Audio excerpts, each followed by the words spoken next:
আসসালামু আলাইকুম। রাজশাহীর তানোর উপজেলায় ২ বছরের শিশু সাজিদ, সাজিদ ওর নাম। গভীর নলকূপের পাইপে পড়ে গেছে। এখন ওকে আজকে ২ টা দিন ধরে ওকে উদ্ধার করার চেষ্টা করতেছে উদ্ধারকর্মীরা এবং অনেকভাবে চেষ্টা করতেছে। কঠোর মানে তারা মানে প্রাণপণ চেষ্টা করতেছে বাচ্চাটিকে যাতে উদ্ধার করা যায়। কি একটা অবস্থা না? কেমন লাগতেছে জানি। আমি তো এটা দেখার পর কালকে থেকেই দেখতেছি। দেখার পর থেকে আমি শুধু অপেক্ষা করে আছি, কখন এই নিউজটা আমি দেখব যে শিশুটিকে জীবিত মানে উদ্ধার করছে উদ্ধারকর্মীরা। মানে এই অপেক্ষায় আছি। কি একটা অদ্ভুত জিনিস না? মানে পাইপে পড়ে বাচ্চা-কাচ্চা এরকম হারায় যায়। এর আগে শিশু জিহাদের আমরা খবর শুনছিলাম। শিশু জিহাদের কি অবস্থা হয়েছিল চিন্তা করা যায়? এই যে রাস্তায় আমাদের বিশেষ করে আমাদের রাস্তাঘাটে ড্রেনের ঢাকনা খোলা, ম্যানহোলের ঢাকনা খোলা। রাস্তায় এই যে গর্তের মধ্যে পড়ে যায় মানুষজন হারায় যায়। বর্ষার সময় বৃষ্টি হয়, পানি হয় দেখেন না? যে মানে পানিতে তো দেখা যায় না। সব তলায় থাকে।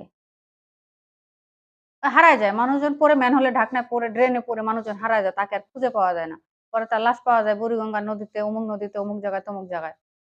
এগুলা কি যে হইতেছে, কি ভাই?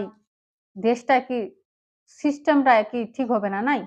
সবকিছু কি ঠিকঠাক মতো হবে না নাকি? আজীবনও কি আদৌ কি কখনো কিছু ঠিকঠাক হবে এই দেশে? আল্লাহ মালিক জানে। কি হবে এই দেশটার? মানে সব জায়গায় যার যা মন চাইতেছে চলতেছে। যার যা মন চাইতেছে সেটাই করতেছি।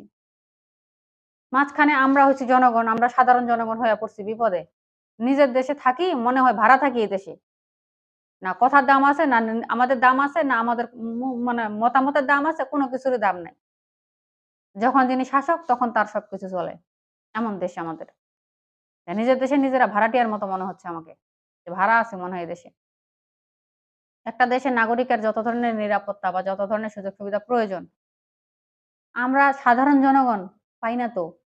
আমাদের হ্যাসেলের অভাব নাই। আমাদের সমস্যা, আমাদের পেরেশানি অভাব নাই। এগুলা দিয়ে ভরা। মানে পেরেশানি নিয়ে মানুষ তো এখন পেরেশানি নিয়ে জন্মগ্রহণ করে।